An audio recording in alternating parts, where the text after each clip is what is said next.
The Peter Schiff Show.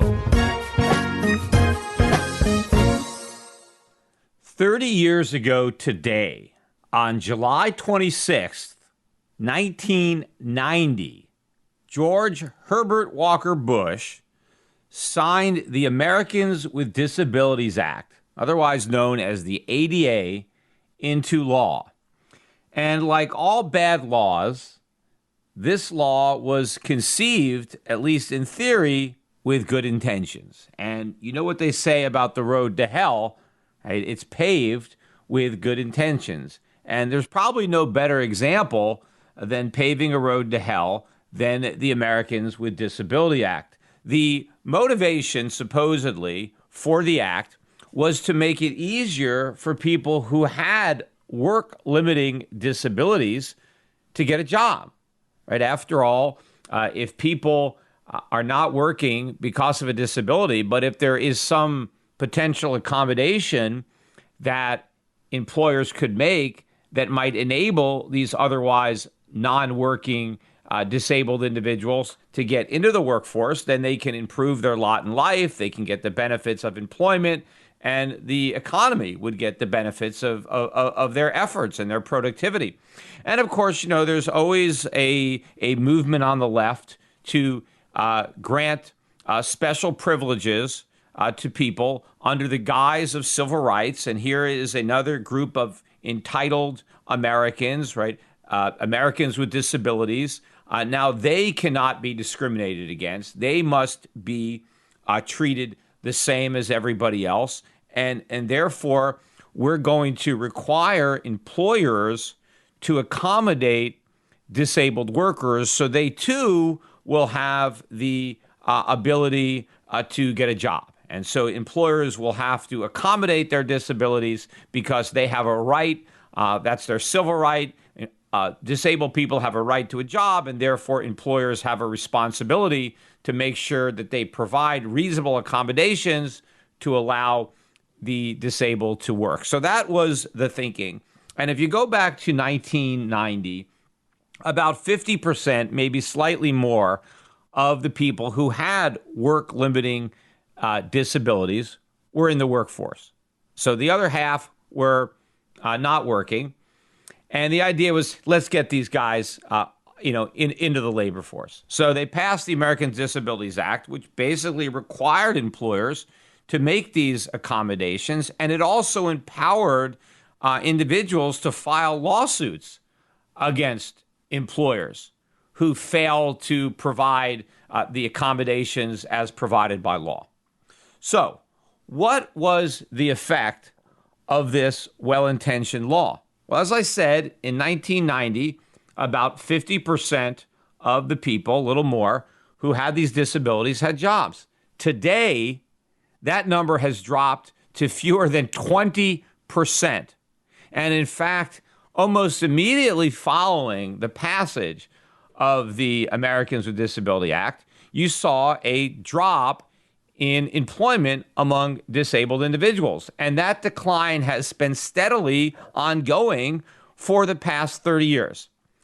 And it is not completely unrelated to the Americans with Disabilities Act. I mean, it's not just a random coincidence that Congress passes the Americans with Disabilities Act and then people with disabilities have a mass exodus from the workforce and now they can't find jobs. Yes, labor force participation has gone down in general for the entire population, so you might expect disabled people to be caught up in that trend, but not to this degree. The degree to which disabled workers have left the workforce is much faster than the overall population, and it is a direct result of the Americans with Disabilities Act. You see, before the Americans with Disabilities Act was passed, people who had disabilities, they were able to get jobs because employers, right, recognized that they may have needed some special accommodations, and many employers were willingly providing those accommodations, not because they were required to by law, but because they just decided to do it. Either they thought the worker with the disability was the best person for the job, and they knew it would pay off if they made some upfront investments in whatever kind of adaptations were needed to allow this qualified person who just happens to have a disability to be able to, do the job. And I'm sure, too, a lot of people do, feel bad for somebody who unfortunately is suffering from a disability. I mean, human beings are generally compassionate about other human beings, and the same goes for employers. I mean, employers are humans too. And when you see somebody with a disability, there but for the grace of God, a lot of people feel some kind of moral obligation. And they feel good about themselves to the extent that they can make some accommodations in the workplace to enable an otherwise disabled person who might not be able to work. So this was going on, right? Because people with these disabilities were working. Well, what changed? Why did employers who were willing to accommodate people with disabilities suddenly decide they didn't want to do it? And it was because of the Americans with Disabilities Act, because now you are required by law to make these accommodations, whether or not the end result is that the investment in the accommodations pay off in terms of the productivity of the worker. But the problem is, not only are you required to make what may be very expensive accommodations and having to alter things in your office or your business, but the employees were then empowered to sue you if they didn't like the accommodations that you made, if they didn't think they met the strict requirements of the law. They could sue you, in which case now you're defending yourself from a lawsuit. You're now obligated to pay legal bills. In fact, you have to pay the legal bills of your employee who sues you. And if you lose the suit, then you also may have to pay damages to the employee. You may have to make these expensive alterations of your business. And so rather than subject themselves to that risk, employers that otherwise may have hired disabled workers basically stopped doing it, right? They just didn't want to take the risk. So the minute somebody in a wheelchair or some other, disability, they rolled in for an interview or whatever, you're like, lawsuit. It's like they have a gigantic neon sign above their head that's flashing lawsuit, lawsuit, lawsuit. And so you're not going to hire. Small businesses don't want to get sued. It's hard enough to operate a small business without having to defend yourself against a lawsuit. A lot of these small businesses, the owners don't necessarily make that much money. Maybe they make $75,000, $100,000, $200,000 a year operating their business. Can they afford to spend $50,000 on legal bills to defend themselves in a ADA lawsuit? No. And in fact, even if somebody continued to hire the disabled or hired somebody, the minute they got sued the first time, the minute they got their first ADA lawsuit, it's like, that's it. I'll never hire somebody with a disability again because they learned their lesson, because they can't afford to take the risk. Now, major companies, big employers, okay, they can afford to do it. They can just chalk it up to the cost of doing business if they have to make these accommodations, if they have to pay legal fees. They can absorb it because they have the economies of scale. But these small employers, this isn't cost of doing business. Legal bills can put them out of business. And that's where a lot of the jobs are created. I think more jobs in America are created by small businesses rather than by Fortune 500 businesses. So the net effect of a law that was designed to make it easier for people with disabilities to get jobs actually had the opposite effect. It made it harder for those people to get jobs. And so the labor force participation plunged. And the reason that it's harder is because you increase the cost of employing people with disabilities. Not only the direct cost of having to make the accommodations, but the risk of additional litigation costs. And, the best way to avoid getting tangled up in a lawsuit is just don't hire people with disabilities. Now, the first thing people are going to say is, well, you just get sued for that, right? If you're not hiring people with disabilities, can't somebody sue you for discriminating?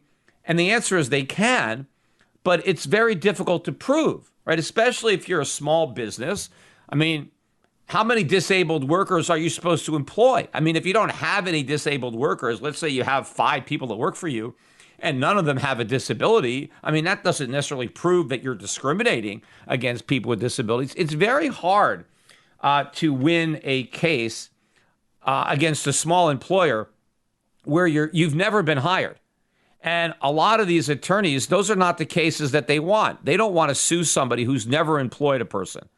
Where people generally get sued, and it doesn't just apply to the ADA, but all these employment things, it's when you do employ somebody. It's a current or former employee.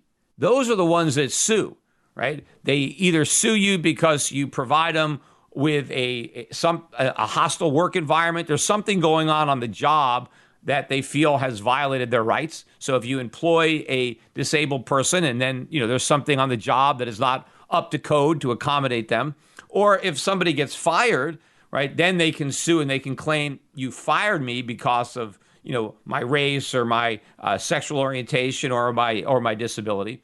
So where employers take on the maximum risk of being sued is after they hire somebody. So just refusing to hire somebody at all is a very low risk thing to do. And so that's what employers do. They just don't hire people with disabilities. They just can't afford it and they don't want to take the legal liability. Before the ADA existed, they did it. Right? And so a law produces exactly the opposite of what its intention was. So the obvious question that you may be thinking is, well, why hasn't it been repealed? I mean, you've seen a steadily decline in employment opportunities for the disabled. Clearly, this is hurting the disabled because we've limited their ability to get jobs. We've also hurt the economy because a lot of disabled workers who might otherwise be working, who were working prior to the ADA and who could be working now but for the ADA, they're not working. So the economy has lost the benefit of their productivity, right? Instead of contributing to society, they're not working at all. They're just drawing down benefits. So clearly, you have a law that has done so much damage to the very people that it was supposed to help. Why is that law on the books for 30 years? And in fact, I'm sure there's going to be a lot of coverage of the 30-year anniversary of the ADA, and all of it is going to be good. Right, this was a good thing. I mean, the disabled are no longer second-class citizens. They have full rights. Right, they're going to be celebrating it. We're all going to be patting ourselves on the back. How compassionate we are, how caring we are that we have the ADA. And of course, if anybody like me tries to point out the actual problems that are direct consequence of the ADA, well, you're heartless, you don't care, you're a bad person, right? You don't care about the disabled. And that really gets to the heart of the matter. The reason that they will never repeal the law is because this is how the left, this is how liberals feel good about themselves, and this is how they signal to the world how virtuous they are, by showing their support for these kind of seemingly compassionate legislation. Yes, how could you not care about people with disabilities? I mean, come on. I mean, they're already, it's unfortunate enough that they got dealt that bad hand in life, for whatever reason, either by birth or by accident. You have somebody who's got a physical disability. How can you not care about a person like that? How can you not show some compassion and some empathy? And the way you prove that is you support the Americans with Disabilities Act. But then you have to actually ignore the consequences of that act. You have to ignore the fact that the very people that you claim to care about have actually been hurt by the legislation that you passed in the name of compassion. But they never really delve into that. You see, liberals don't care about consequences. It doesn't matter to them. They just care about intention and how they look by embracing the program. Look, it happens all the time. look at the minimum wage law. In particular, look at American Samoa. I've talked about this. In fact, I wrote about it in one of my books. But this is another great example of well-intentioned laws and the opposite effect. I was watching 60 Minutes one day, and they were doing a story on American Samoa football, right? Because there's some football players that were coming out of American Samoa. And as I'm watching it, they mentioned that there's a depression in Samoa, how bad the economy is. They have very high unemployment. And I'm like, well, why? What's going on in American Samoa? I hadn't even heard about it, right? And the 60 Minutes story just kind of glossed over the fact that there was this big depression in American Samoa. And so I wanted to know why. And so I read up on it, and I found out that a couple years earlier, and this was in 2007, Congress passed the Fair Wage Act. Oh, that sounds good, the Fair Wage Act. And what the Fair Wage Act did is it said that all of the U.S. territories, which would include American Samoa, also Puerto Rico, right where I live, but American Samoa, that all these territories would have to bring their minimum wage up to the same level as in the United States at $7.25 an hour, regardless of the fact that wages in general in American Samoa were on a much lower scale than they were in the United States. This law demanded that they have the same minimum wage law in Samoa. Now, of course, the politicians who are behind it, right, they all feel good about themselves. Oh, we don't want to exploit people. We want to give everybody the same protection. We want to make sure that the people in American Samoa also get $7.25 an hour. Well, the result of this well-intentioned law was massive unemployment in Samoa. Now, they didn't have to go up to $7.25 right away. There was, gradual increases. But the first couple of increases were enough that the two largest employers on the island started shutting down and laying people off. And that was Star-Kissed Tuna and Chicken of the Sea. The biggest employer in American Samoa was canning tuna. And as soon as they required higher wages, they had to start firing workers because they couldn't afford to pay the higher wages. Now, it's not like, these tuna companies are mean people and they just don't want to pay higher wages. They couldn't because the customers didn't want to pay higher prices. If the tuna companies raised the prices of their tuna high enough to offset the higher minimum wage, then people would buy from their competitors because you can can tuna in other parts of the world and other islands that didn't have that minimum wage. And so they would have been at a competitive disadvantage were they to remain in American Samoa paying an inflated wage. So they had to do what only thing they could do to maintain their businesses and stay competitive is they had to fire a bunch of workers. And so that's why you had all this unemployment. But it actually had another impact.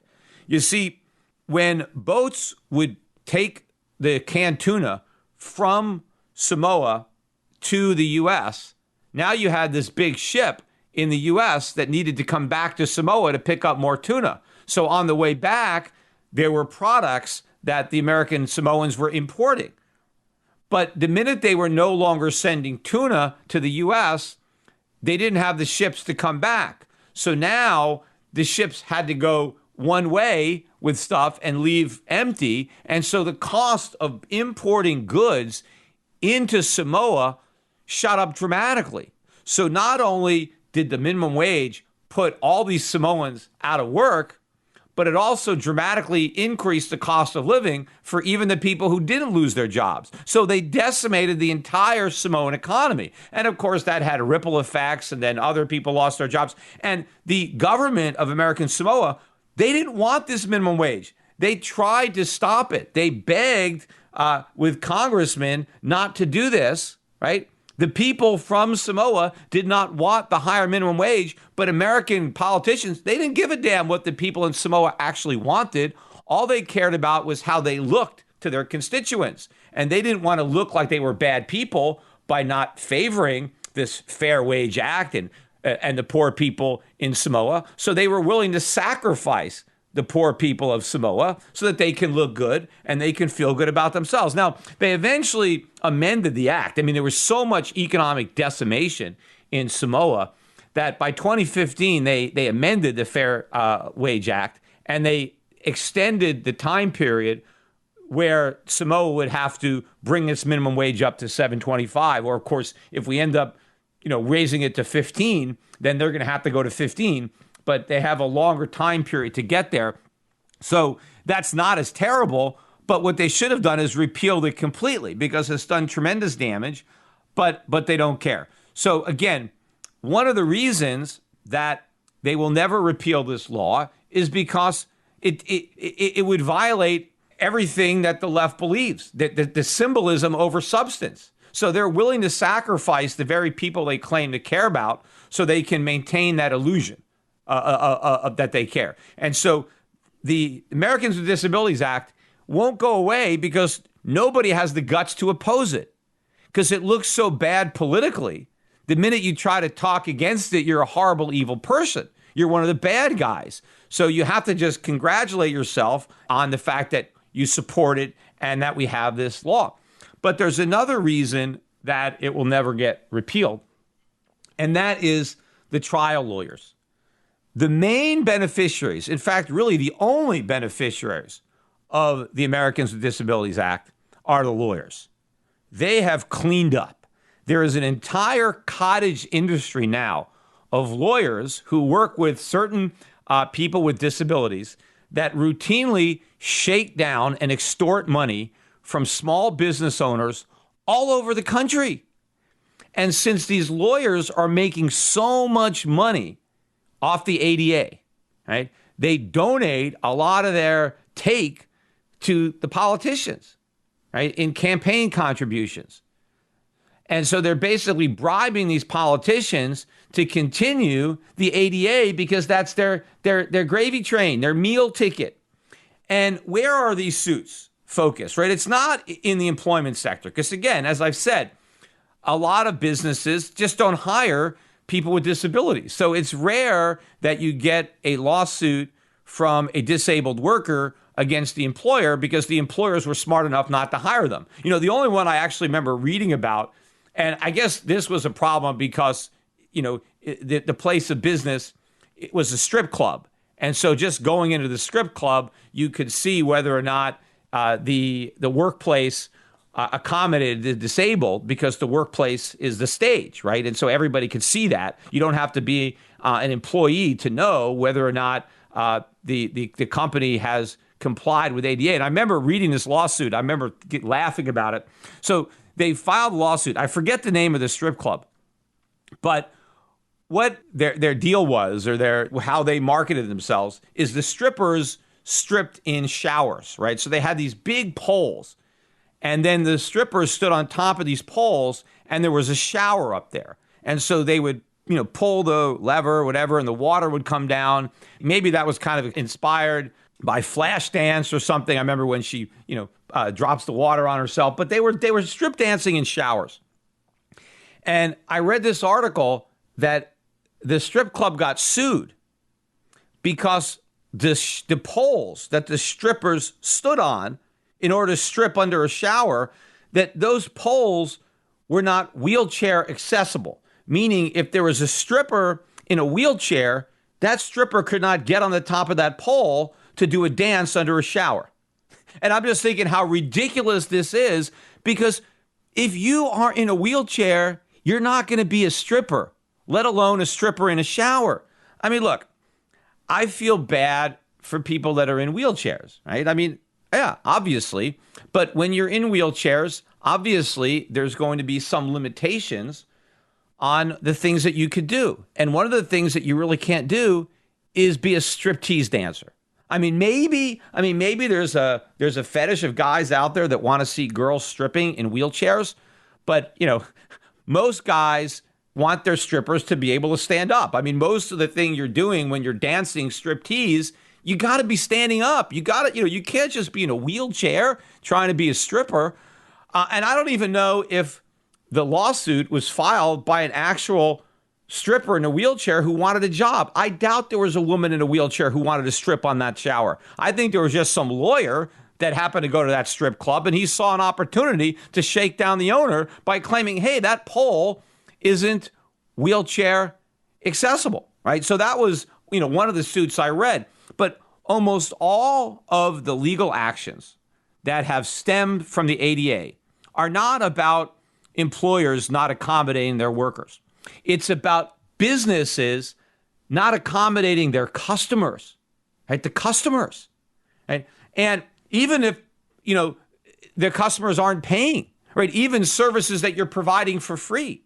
This is where the real damage is being done to the U.S. economy, because the ADA is dramatically driving up the cost of operating a small business, right? Small businesses now have to spend a lot of money. In order to open up, you have to spend a lot of money to make sure that you're completely compliant in case you get some disabled customers, even if you never have any disabled customers. It doesn't matter, right, whether or not you're going to have them. You have to make all these accommodations just in case. And so they're very expensive. And so the businesses, it acts as a barrier to entry. If you can't afford to have a ADA compliant business, then you can't start it. And of course, once you have it, now you're going to get bombarded by lawsuits. Even if you tried your best to be compliant, the rules are so precise that you can easily slip up and you do something wrong. And that's where the lawyers are out there preying on small business owners, because they send their partners who have some type of disability, that they go out to all these restaurants and bars, and they're not going there because they want a meal. They're going there because they're looking for a lawsuit, and they go there with a tape measure, right? And they want to make sure, is the counter height exactly the right way? Or they go into the parking lot, do they have the right number of handicap spaces? And they'll measure the size of the space because, they have to be a certain size because they have to accommodate, vans that people in wheelchairs might be. The whole thing is ridiculous. I remember I used to go to this beach in California. It was a dog beach in Malibu off of PCH.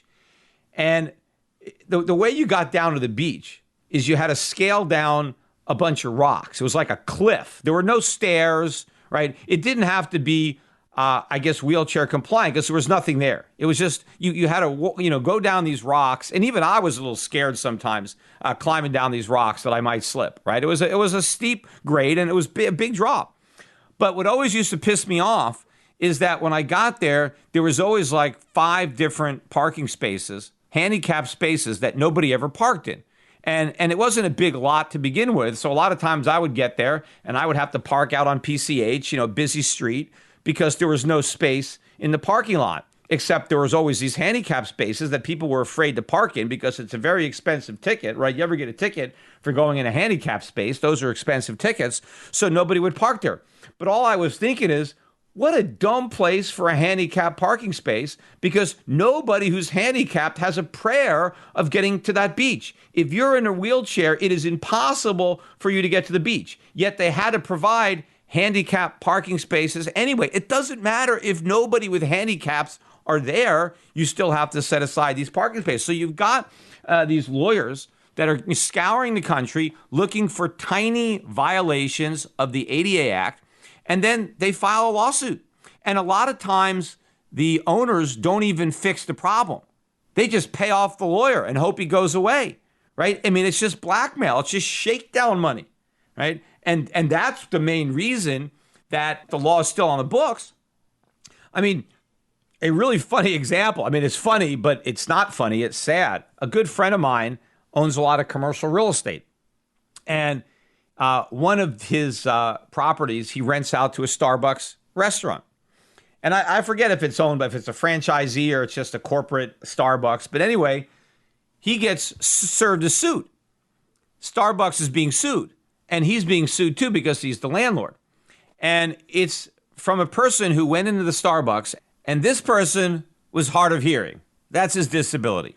And so they came into Starbucks, and the Starbucks, they play music, in the restaurant. So while you're there ordering your coffee or drinking your coffee, you can hear music in the background. So this guy gets in there and he asks for this special hearing aid that he can wear while he's in the Starbucks so that he can hear this music while he's getting his coffee, just like all the other people who don't have a hearing disability. And the guys behind the counter said, we don't have that. I'm sorry, we don't have that earpiece for you.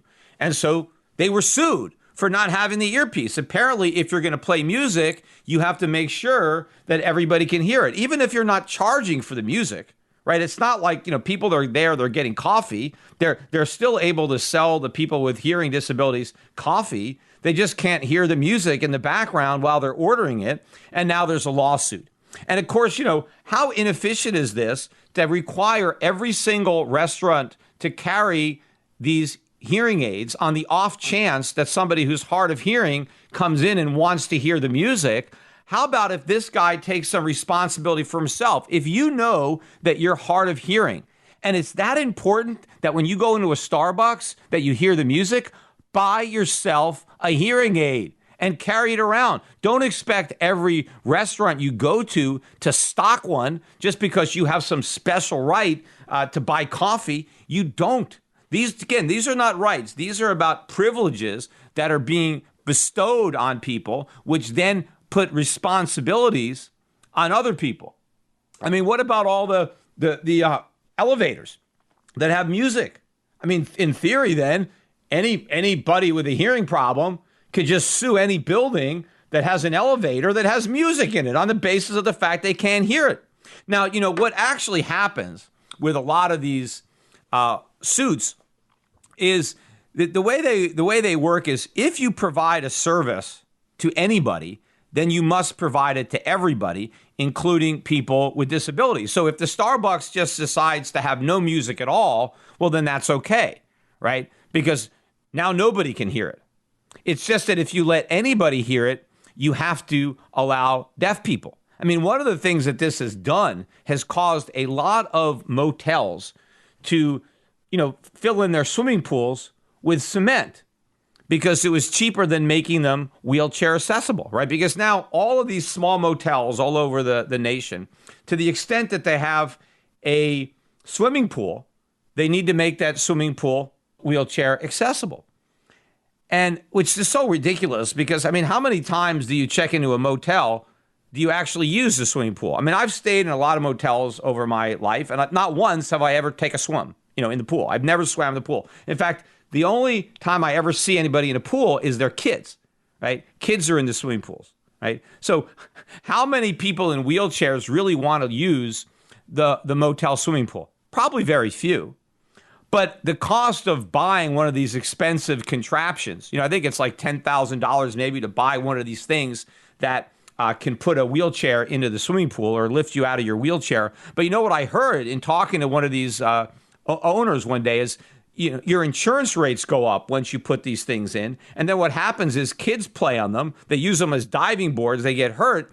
And so not only do you have to pay the cost of putting in this wheelchair accessible contraption, but now you have higher insurance because people get injured on it. Not the people in wheelchairs, they're not even using it. It's just the kids that treat it like a jungle gym or something. So what ends up happening is these motels just shut down the swimming pool. And now there's no swimming pool. And if there's no swimming pool, then people with wheelchairs can't complain, right? They can't sue. Right? So they don't accomplish making the swimming pools accessible to people in wheelchairs. They just make them inaccessible to everybody else. That is the result. I mean, what the hell kind of victory is that? Look, what people in wheelchairs should do, if swimming in a motel pool is that important to you, right? If that's your main priority, it's not the bed, it's not the shower, you just want to make sure that you can swim in that pool. How about if you go online and you find the motel that has a wheelchair accessible swimming pool, and that's the one you stay in? How about that? How simple is that? There will be a market for people in wheelchairs, right? Businessmen know that there are some consumers that are in wheelchairs, and they will want that business. Look, I went to school in UC Berkeley. UC Berkeley was a very friendly place for people in wheelchairs. And there were people in wheelchairs all over the place. They were moving to Berkeley because they knew that all these stores and they were catering to people in wheelchairs. That's how the free market works. You don't have a right to stay in every motel. Find the motel that works for you. Look, I have some friends who are a kosher Jews, right? Very religious Jews, and they keep kosher, right? And that means that the food has to be prepared a certain way. And a lot of the people who are kosher, I mean, because their parents were kosher. That's the faith. That's how they were raised. And so they're observing their religion, right? Now, that means that there are not that many restaurants that people who are kosher can eat at. Now, what if the Americans with Disabilities Act applied here, or not just disabilities, or just said it was religious freedom, and they said, hey, every restaurant has to have a kosher kitchen? Why? I mean, it'd be ridiculous. How many people are kosher? Not that many. But what people who do who are kosher, they know which restaurants have kosher kitchens, and that's where they go. It's no big deal, right? Or think about people that have really big feet, right? Let's say you're a guy and you got a size 14 shoe. You're just a big guy with a big foot, right? Now, do you expect that every time you go into a shoe store, they're going to have every shoe in a size 14? Why? I mean, the shoe stores don't want to stock those sizes because they hardly ever sell them. What do they want all that inventory for? Just on the off chance that Bigfoot happens to walk into their store, right? So you can't expect every shoe store. So you know what you do? You go to the big and tall places. There are stores that specialize in large sizes or extra small sizes. People go there. You can't say just because I have big feet, every shoe store in America has to stock size 14, just in case I decide to come in. You don't have that right. Just because somebody opens up a store, you don't have a right to go there. It's not your store. It's their store. They can serve whatever market they want. And yes, I feel badly if people are in wheelchairs, but that doesn't mean that every single business everywhere in the country has to spend all sorts of money just in case somebody with a disability happens to walk in or roll in to that store. That is nonsense. And of course, it's not just the business owners that get stuck with the bill of being ADA compliant. It's all the customers. Because at the end of the day, the businesses have to charge their customers more money, right? Most of whom have no disabilities, but now they're going to be financially disabled because all of the products, all of the goods and services that are now being sold are going to be sold at a higher price because the owner now has to recoup the cost of complying with ADA, even if none of his customers are actually disabled. You know, in the example that I gave about, Bigfoot with the size 14 shoe, I mean, what if that was considered a disability? If having a really big foot was a disability and all the shoe stores had to stock all these big sizes, right? Who do you think would pay for that, right? If there's not a lot of people that are actually buying the size 14 shoe, you know who's going to have to pay for it? The guy that's buying size 9 or size 10. Because if you're going to force shoe stores to stack this big inventory of shoes that nobody is buying, but they have to buy the shoes anyway, well, how do they make up for the cost? What they have to do is charge higher prices on the shoes that are being sold. So at the end of the day, what happens is nobody is really buying these big shoes. They're just sitting there. But all the normal size shoes are having to sell at higher prices because that's the only way the guy who owns the shoe store can recoup the cost of being compliant with this law that requires him to sell shoes that nobody's buying.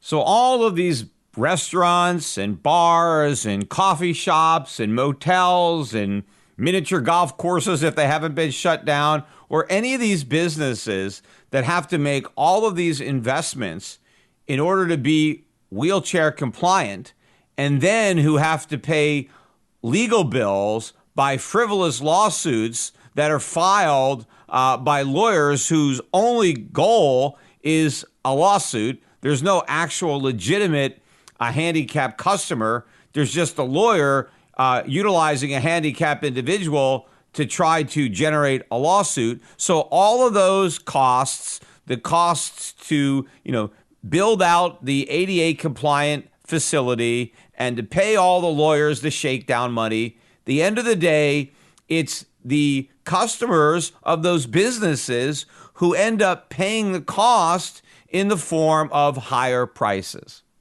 I read another article about all these miniature golf courses around the country that are shutting down. And the reason they're shutting down is because they couldn't make them wheelchair accessible. And so because they couldn't make them wheelchair accessible, they had to shut it down. So again, they didn't accomplish allowing people in wheelchairs to play miniature golf. They just made sure that nobody played miniature golf. And that supposedly represents success, right? It's an abject failure, but that's success in the eyes of government. One of the more recent examples of this is this lawsuit that was just filed against, I think, Pornhub or YouPorn by somebody who is deaf or hard of hearing. And they're suing because they can't hear what the porn actors are saying in the movies. I mean, obviously, no one really gives a damn what they're saying. I mean, they don't really have scripts, I don't think. And a lot of it is probably just moaning and stuff like that. So you can pretty much figure out what they're saying.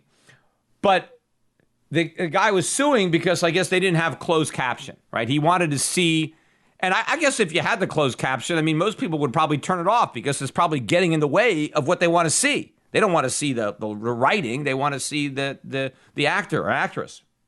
But anyway, they filed this lawsuit. Look, again, how many websites are out there? Do people who are hard of hearing have a constitutional right to go to any porn website they want and expect it to be closed captioned, especially when they're not even charging? A lot of these sites are free. So basically what they're saying is if you're going to provide somebody with free porn, you also have to provide them with free subtitles. Otherwise, you're going to get sued. But sued for what? You're not even charging any money. But, I'm sure there are porn sites out there that have closed caption. Just go to those. It's the same stuff. What difference does it make? Every single porn site doesn't have to have closed captions. Just find the ones that do and just watch those, right? How simple is that? But no, now there is a lawsuit. Nobody is being injured by the fact that every porn site doesn't have subtitles because there are some that do. It also reminds me of the lawsuit. This isn't ADA related. This is because of sexual orientation. But the case where this religious man was sued because he didn't want to bake a gay wedding cake. And the only reason he knew it was going to be a gay wedding cake was because the couple wanted him to put the two male figures on the cake, right? Obviously, they could have just put those figures on themselves after it was done, but they made a point of telling the guy that this was for a gay wedding and they wanted these gay figures on the top of the cake. And this guy, who was a religious baker, basically said, I'm very religious. I just don't think that this is right. I think it's a sin, and I would prefer not to bake a cake knowing that the cake is going to be part of a ceremony with which I oppose. And so the guy is immediately sued. Now, the point is, were the gay couple really inconvenienced at all by this? No. In fact, they probably called 100 bakers, maybe more, to find the one baker that wouldn't bake them the cake. After all, if you are a baker, right, you're in the business of baking cakes. A wedding cake is like the holy grail of cakes. You're like waiting for a wedding cake, right? That's like the jackpot, right? It's a big cake. I'm sure these things are very expensive, right? So like, ka-ching, I got a wedding cake order. I'm sure that this baker was very disappointed in having to turn down a wedding cake. But his religious convictions were so strong that he was willing to turn down the money because, of his own beliefs. And which is fine, because they could have had any one of hundreds and hundreds of other bakers baking the cake. In fact, I'm sure that a lot of other religious bakers, who objected to gay weddings didn't object to getting paid to bake the cake, and they would have done it anyway, right? But most bakers wouldn't even be a problem. They had to go out of their way to find a baker who wouldn't bake it and then file a lawsuit. This whole thing is a shakedown. Just because somebody has a bakery, you don't have a right to force them to bake you a cake, right? Slavery was abolished, right? The 13th Amendment abolished slavery. If you're going to force somebody to bake you a cake against their will, isn't that involuntary servitude, right? No, you can't force somebody to do something that they don't want to do. And that's really what the Americans with Disability Act boils down to, is you're trying to force businesses to do things against their will. You're forcing them to do things that they don't want to do. Look, you can decide if you want to open up a business and you want to cater to people with disabilities, then that's what you do. If you don't want to cater to people with disabilities, then you don't have to. It is a free competitive marketplace. If you want to be the hotel that has a wheelchair accessible swimming pool, then you go after that market and you advertise online. You're in a wheelchair, you want to swim, I got your pool, right? Right there on the internet.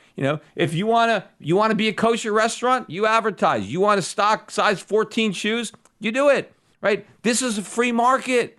Yes, is it a little bit inconvenient if you're in a wheelchair and you can't go to every single restaurant? Yes. That's life, right? Life isn't fair, right? You can't always get everything, but you have to accommodate, right? Because other people have rights too, right? And you can't force other people to just accommodate you.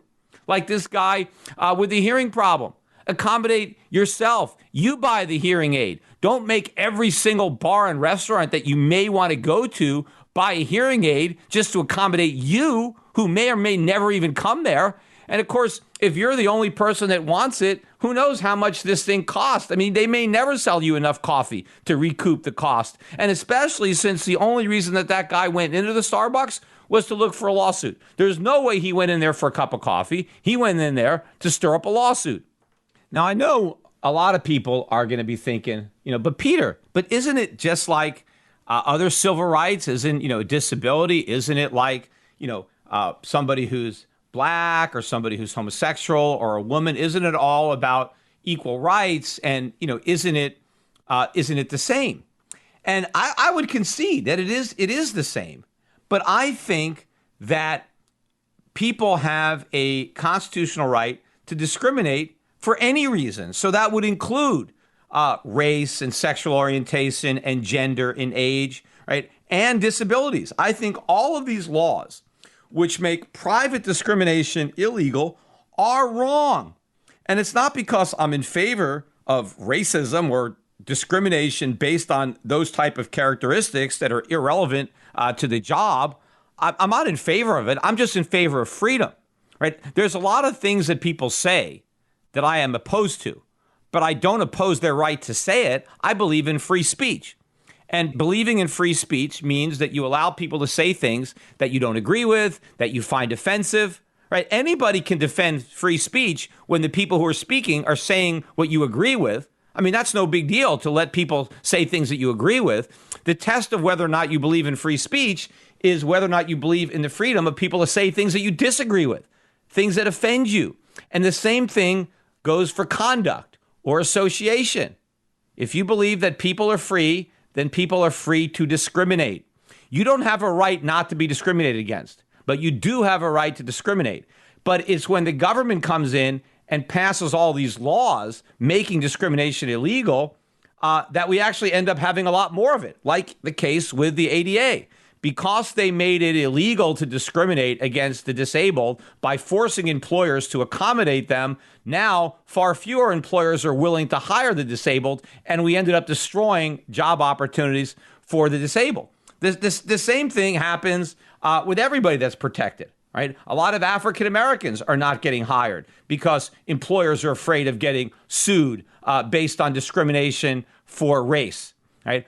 This is happening across the board. Women now are not getting hired, I think, because people don't want to get sued. And in fact, what's happening right now with Black Lives Matter, I bet that this is going to have an even more chilling effect on the willingness of small businesses, especially if they're white-owned businesses, to hire African Americans. Because the narrative now is that everybody's a racist, right? Everybody believes that everybody in America is racist.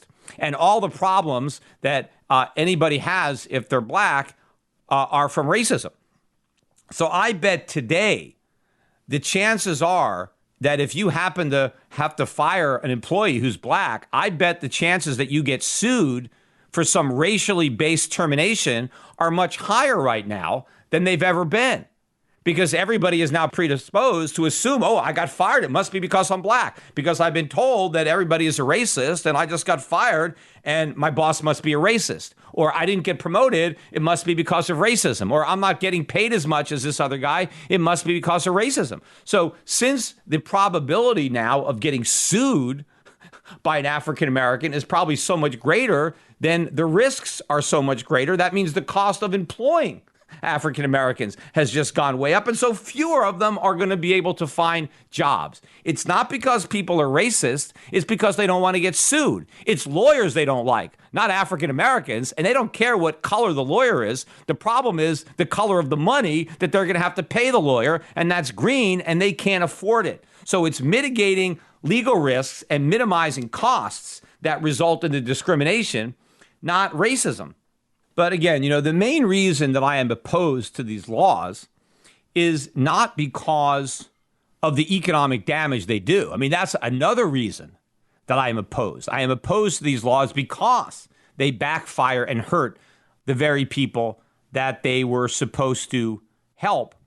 But I'm opposed to them on the moral high ground of individual liberty and individual freedom, right? Americans don't have the right not to be discriminated against. Right? You have a right to associate with who you want.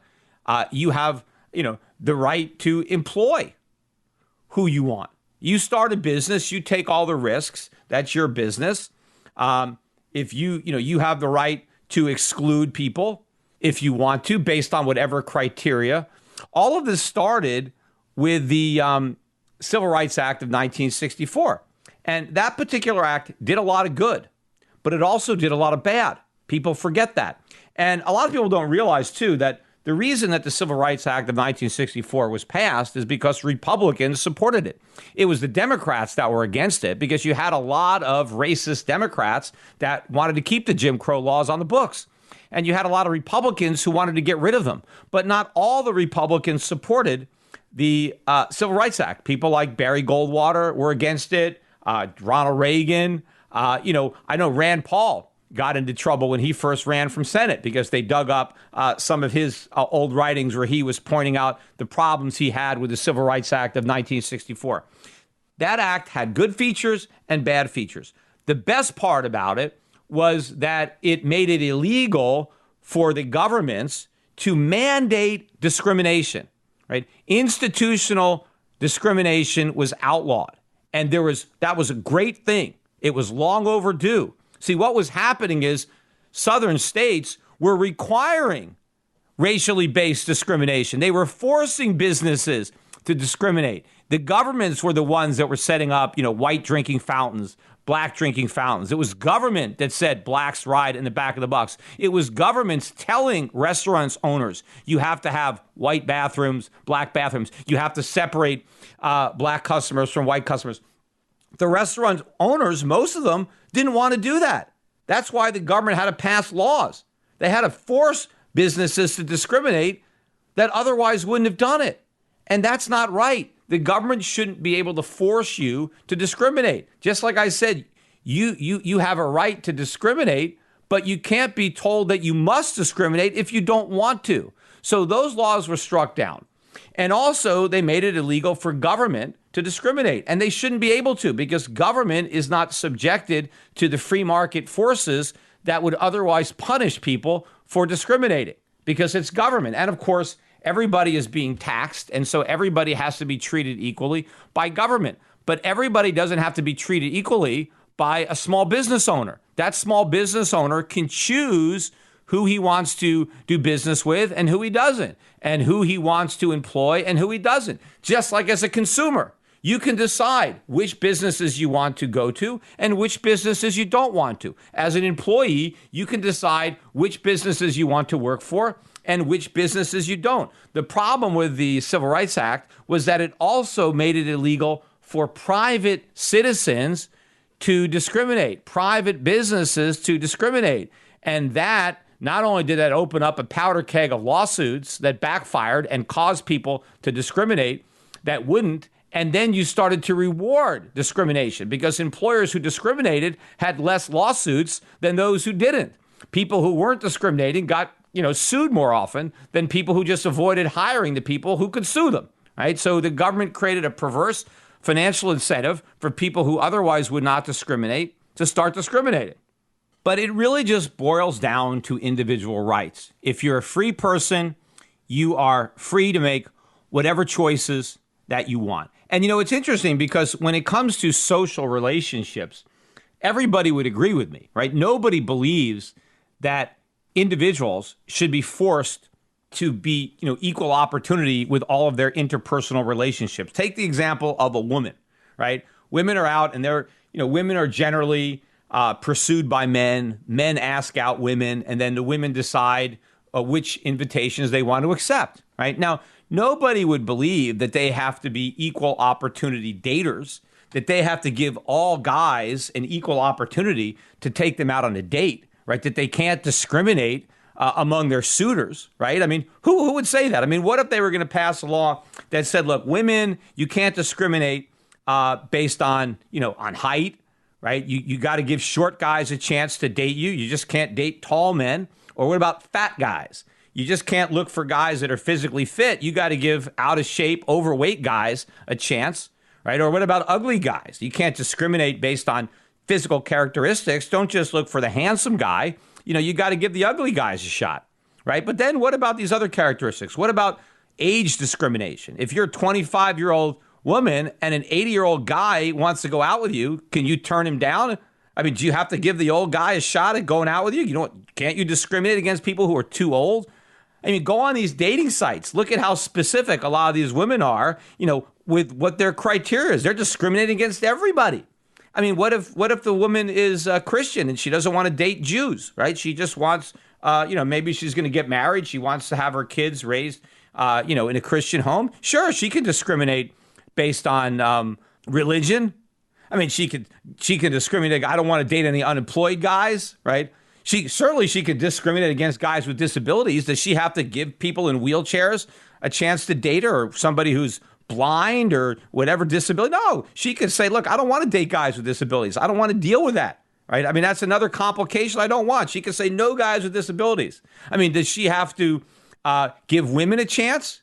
Right? Could she, if some lesbian wants to go out with her, does she have to do it? I mean, could she discriminate based on sexual orientation or of course she can, right? She could do all this, right? It's it'd be ridiculous for me to assume that she can't make these discriminations in her personal life. Well, if a woman has the right to be as picky as she wants when it comes to selecting her dates, and she can discriminate based on any characteristics she wants, and nobody can sue her who is denied the opportunity to take her out on a date, right? Then why does she lose those rights if she decides to start a business, right? It's the same concept. She doesn't lose her rights if you open up a business. You retain your rights. So if she wants to hire workers based on the same criteria that she's accepting dates, she can do it if she wants to. Now, will she? Probably not. Not if she wants to stay in business. If all she is doing is hiring the tall, dark, and handsome guys because they're eye candy, maybe she's turning down a lot of very competent, older, less attractive, fat guys, right? Who maybe would do a better job. And if she's not hiring those guys, her competitor is hiring those guys, and she's not going to stay in business. Her products won't be as good. Her prices are going to be higher. So she is going to hire those people anyway, right? Even if she'd prefer to have tall, dark, and handsome guys, she knows that they're not the best ones for the job, maybe. She's going to hire the best for the job. The same thing happens. If she wouldn't date an African-American, right? That doesn't mean she's not going to hire an African-American if the African-American is the best guy for the job, right? It's funny how the left, they think business owners, they know they're really greedy, but they also assume they're racist. But doesn't their greed trump their racism? And that's what happens, right? You're going to hire the best person for the job regardless of whether they have characteristics that you don't like, because the most important characteristic is that they're going to help you make more money. And what if she, wants to open up a restaurant, right?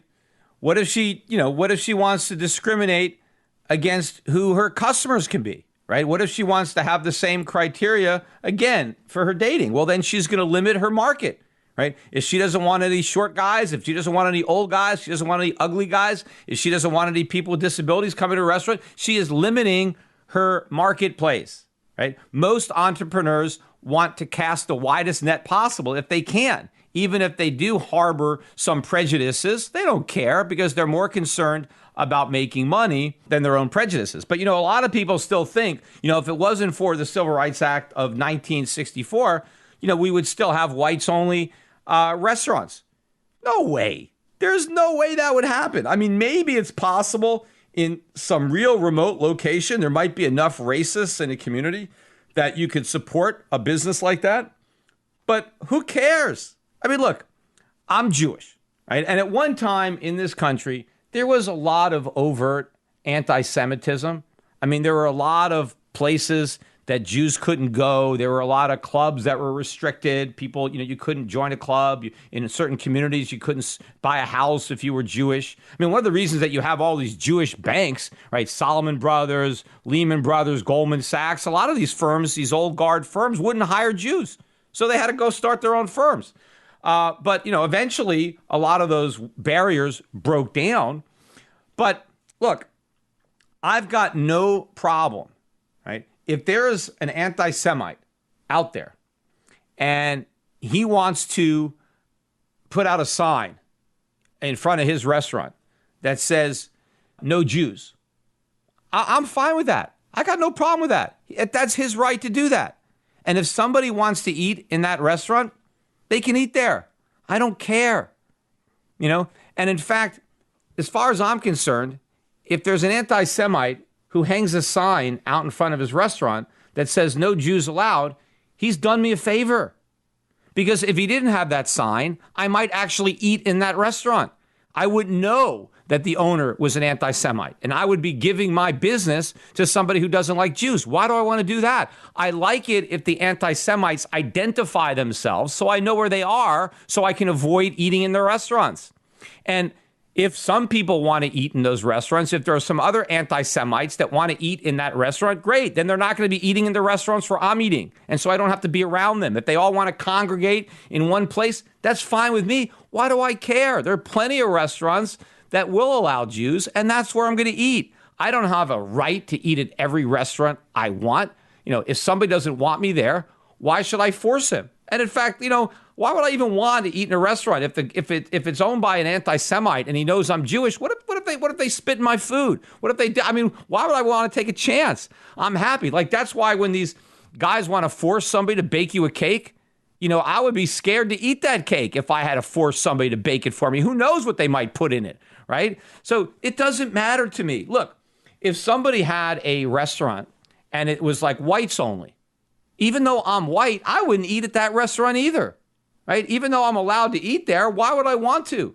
If a guy is such a racist that he only wants to serve whites, then he's not going to serve me. I'm going someplace else. I don't like that, right? That's my choice. It's his choice to decide that he wants to limit his customers to white people, but it's my choice if I don't want to patronize a restaurant that's owned by a bigot, a racist. I'm not going to eat there. Now, if there's some other racist that I'm going to eat at that restaurant, let them do it.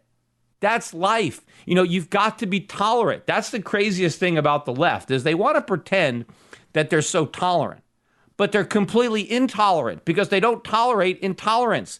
You have to tolerate intolerance. If other people want to be discriminating or if they want to be racist, they can do it. Just live and let live. You just have to overcome those things and realize that the vast majority of people who are running businesses care more about money, even if they are racist.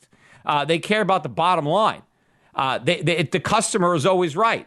I mean, that's the beauty of capitalism is that the customer is in charge, right? Because everybody wants the customer's money, so everybody has to cater to the customer's need. One of the funny things, though, is this whole stuff is going full circle now because now you have the transgendered women or guys that were guys, but now they're women, and now they want to compete in women's sports.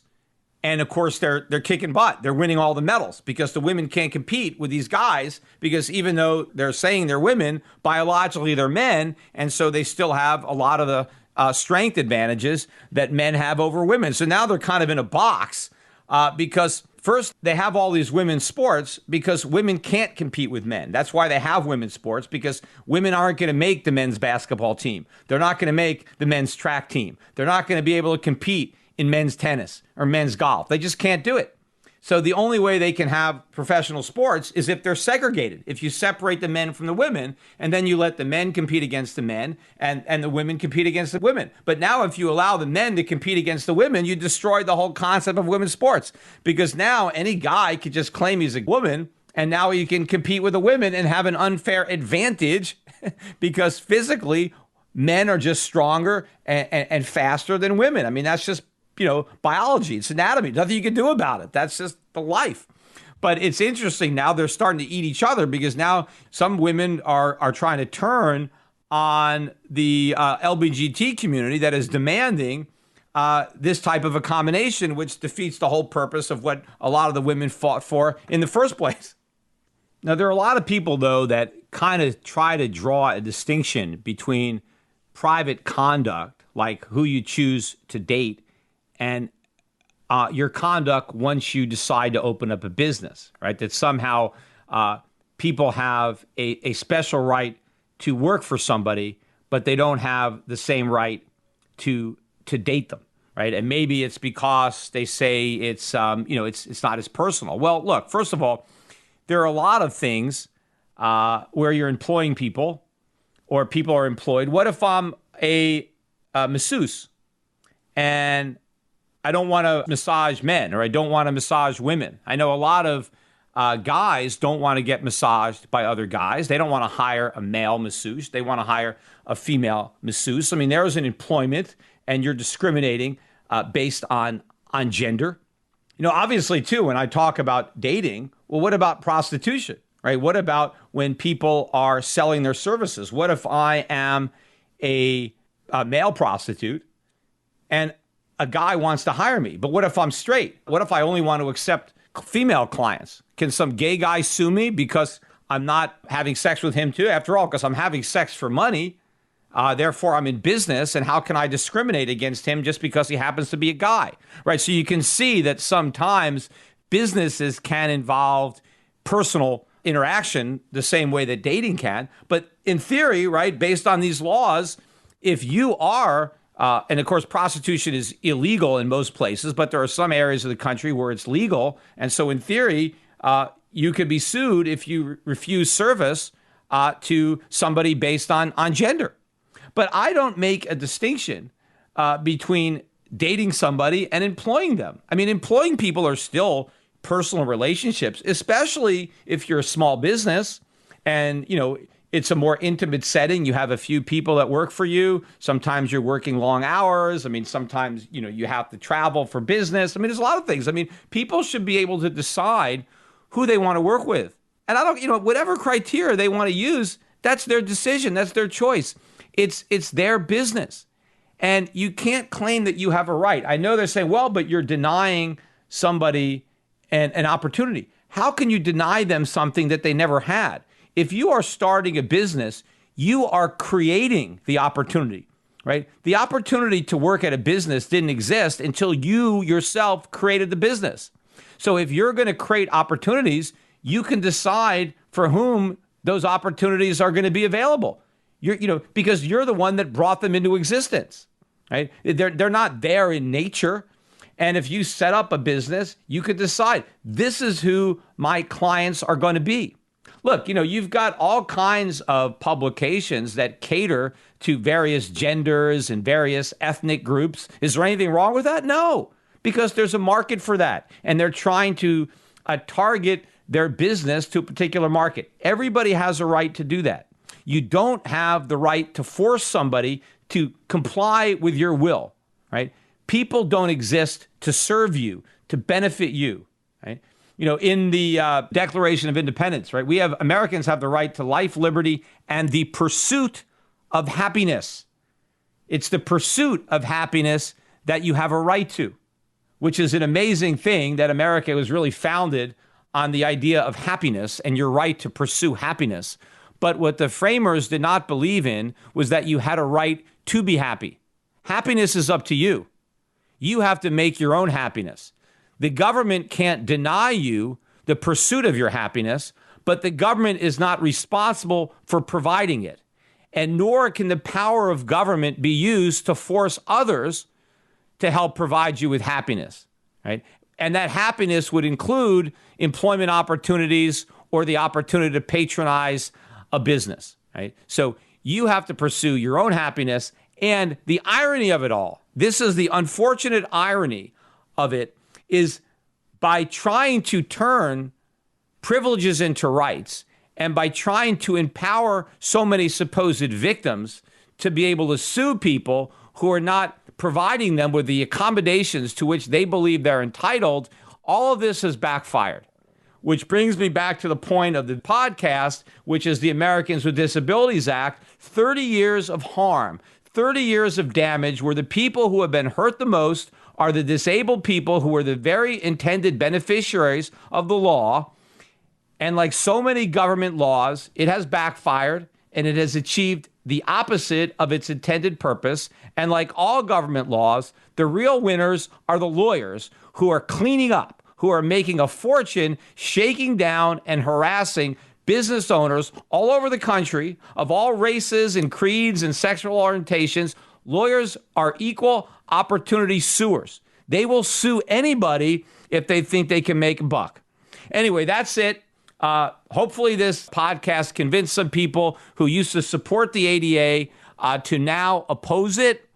Also, if you want a little bit more in-depth explanation of how these anti-discrimination laws backfire and end up causing more discrimination than the free market would allow, watch my YouTube video, Capitalism Punishes Discrimination, Government Rewards It. If you're listening on YouTube, make sure and subscribe and then turn that notification on so that you never miss an episode. Also, be sure and hit the like button and leave a comment too. I read the comments and I try to reply to as many as I can, but the important thing is that YouTube's algorithm is far more likely to suggest my videos to other people when they see a lot of people liking and interacting in the comments section. Of course, you can also listen to my podcast on shiftradio.com and all the popular podcast platforms like Apple Podcasts, Google Podcasts, Spotify. So no matter where you listen, you can also help spread the word by rating and reviewing The Peter Schiff Show on Apple Podcasts. We now have close to 5,000 reviews. They're mostly 5 stars, but some people that don't like me, throw in some 1 stars. The total combined rating right now is 4.8. So maybe we can get it up to 4.9. If you like the show, make sure and like it and add a comment and put a 5-star review on there. Hey, by the way, the podcast has climbed up the charts recently, thanks obviously to Joe Rogan. I'm now up to number 2 in the categories of business and in the subcategory of investments. The only guy who's beating me is Dave Ramsey. And Dave's going to be tough to beat, but if you help me spread the word and you rate and review and you like and you comment and you tell your friends, then maybe I can beat Dave. Anyway, thanks for the help. Keep on listening. Bye for now.